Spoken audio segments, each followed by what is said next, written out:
gonna get straight into it. Some of your teachers can't teach. Nobody prepares you for the jump from GCSE to year 12. There are certain things that are gonna come up every single year. They repeat questions. So many of my questions this summer, I sat in my head and I was like, this was the 2019 paper 2 question. Your revision resources need to be done. Because it will actually annoy you, but you're gonna also blink and it will be finished.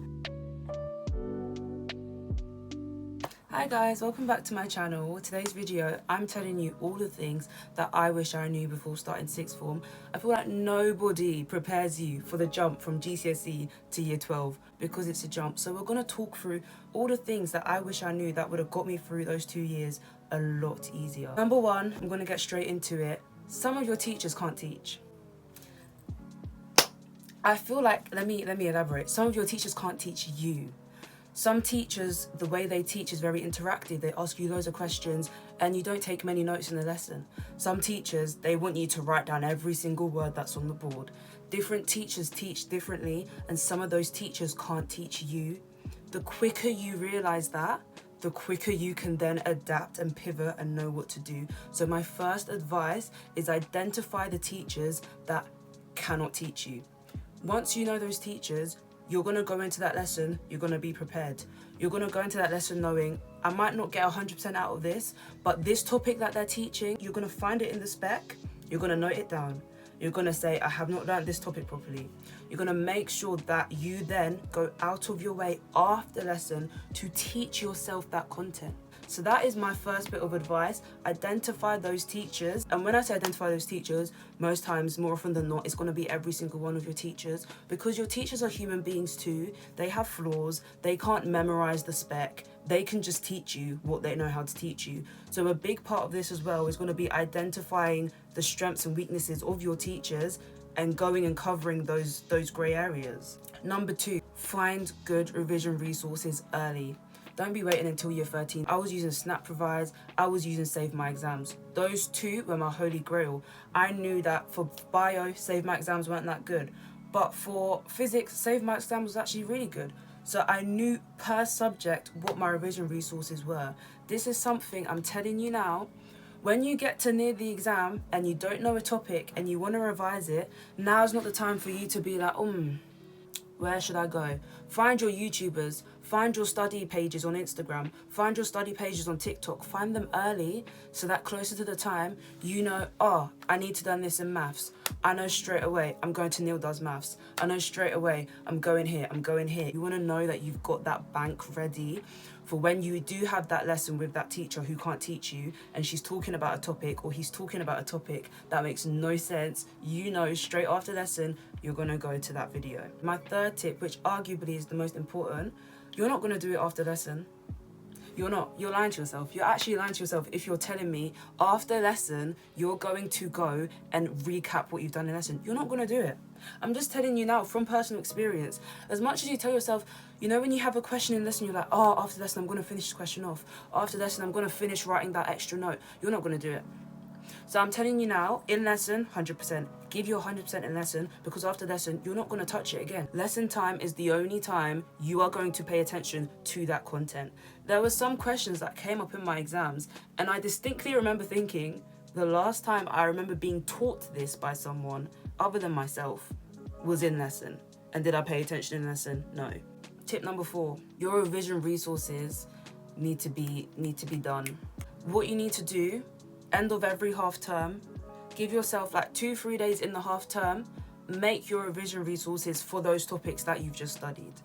Because again, like I'm saying, if you're going to wait until before the exam, you're not going to have any time. Me, if you guys go back and watch my videos, I made flashcards. That's how I revise. That's the only way I know how to revise. And that's the way that's worked for me, GCSE and A-level. I make flashcards, question, answer, question, answer.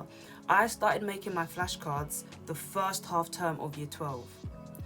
I started gradually, I built up my bank of flashcards. So when it came to year 13 and there was mocks, I wasn't like, oh my God, how do I revise? I had all my flashcards from throughout the year already made for me to just memorize this content. That's all you gotta do. So make your revision resources through the year, adapt them throughout the year too.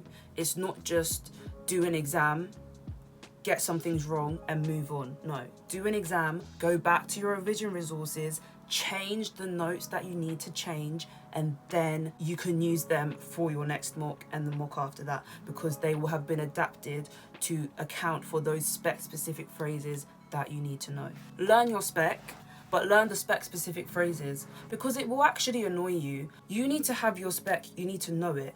When I say you need to know your spec, you need to know the terminology that is used in your specification. For example, I did biology. When you're talking about gill filaments, you have to say along the entire length. That is a phrase that is spec specific. If you just write gill filament, you don't get the mark. You have to write along the entire length. That was for my exam board. That's something my teacher never taught me. I identified that, as great as my teacher was, when it came to the exact specific spec phrases, that's something I had to go and do myself. When you're going to make revision notes throughout the year, make sure they're spec specific. Like I said about the gill filaments, you need to make sure that the wording is exactly how your specification wants it. Because the amount of marks you will lose, especially if you're doing a STEM subject, the amount of marks you will lose for not putting a particular little word. I remember once there was a thing in chemistry, right? You had to say many more molecules. It had to be many more. You couldn't say more. You had to say many more. This is stupid, all right? It's a 4-letter word, the word many. Because you don't put the word many, you're going to lose 1 mark. So things like that.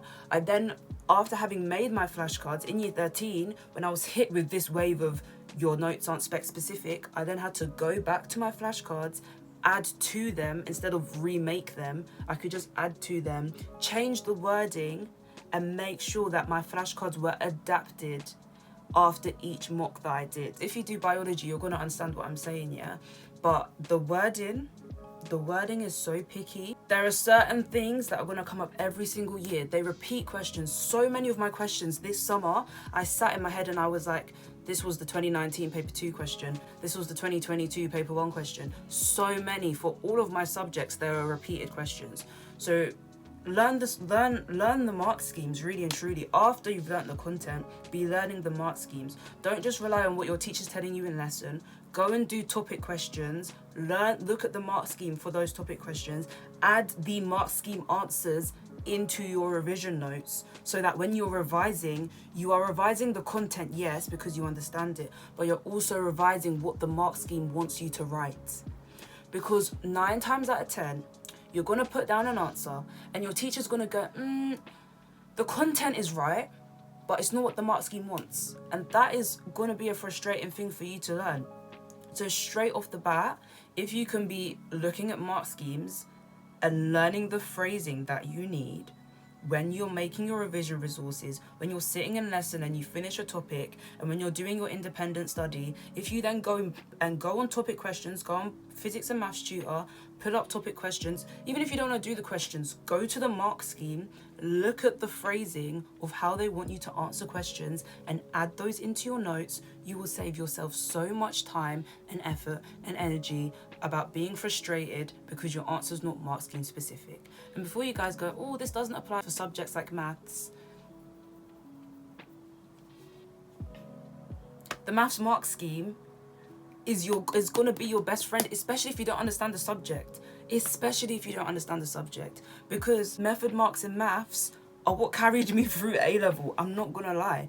You need to make sure that you know, if there's a topic you don't understand, you need to know the mark scheme, because more often than not, the first line of working is always 1 mark. The second line of marking is always 1 mark.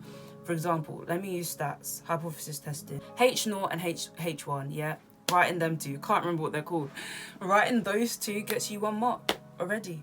Sometimes the mark scheme says attempted to write the hypothesis, and that gets you 1 mark. So if you know that, then when it comes to stats test me, I just lost the marks. I just knew in my heart it wasn't for me. So I would go into every question I know, knowing that I can get 1 out of 4. I can get 1 out of 5. It's not ideal. Obviously, what's ideal would be me learning how to do it.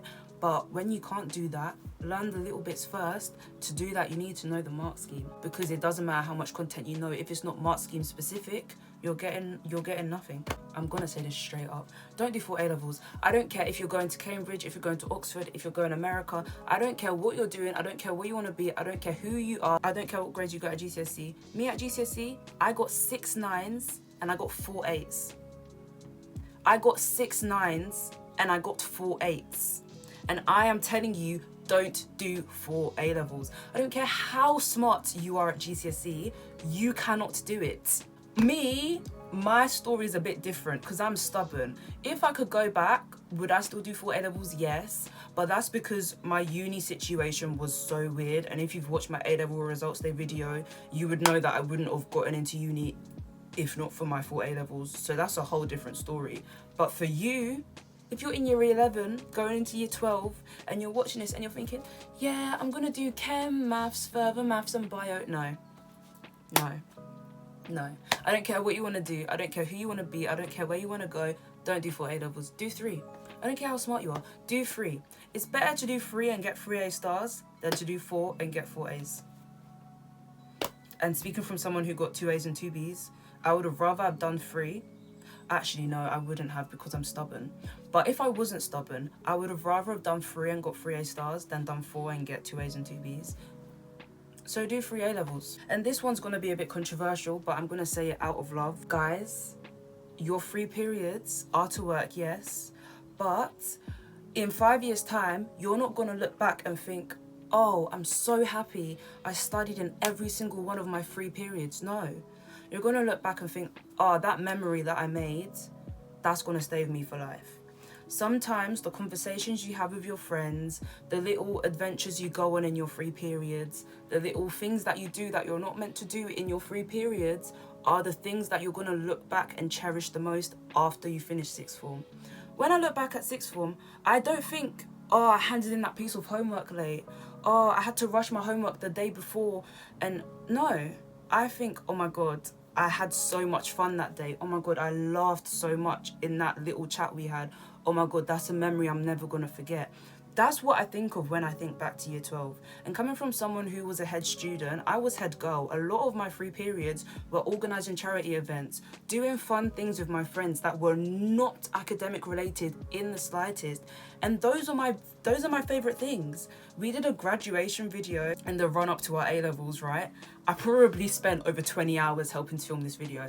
I right now, sitting here today, do not think, oh my God, I wish I'd spent those hours revising. No. I'm so glad I spent some of my last moments at school doing something fun. So there's a balance to this. I'm not saying have fun throughout all of your frees, but I'm saying find a balance. You can't work all the time. Some of your frees, you're gonna need to laugh. You're gonna need to sit and play Uno. You're gonna need to go on a walk around the school. You're gonna need to just sit with your friend and chat in the library. You're gonna need to do those things. So find a balance. Do work, but also make memories. Because my sixth form experience is not about the grades I got, really and truly. I got into uni, so that's that. My sixth form experience is all those memories I made. You need to enjoy your time because it's gonna be horrifically hard. Don't get me wrong, it's gonna be one of the most traumatizing experiences of your entire life, and you're going to feel emotionally and mentally drained, but you're gonna also blink and it will be finished. Time is gonna go like that. It's gonna go so fast, so make the most of every single day. One thing I was doing in sixth form, which I do regret, is that I was telling myself, just get through today, just get through today, just get through today. And what I was doing, I was getting through every single day and I wasn't enjoying my sixth form experience. I was just getting through my sixth form experience. My advice to you guys is to live your sixth form experience. Every single day is a day to make memories, it's a day to learn, but it's also a day to, you're kind of losing one more day of your childhood each day you're in sixth form. Without being sad about it, you are. Every day in sixth form is one day closer to adulthood.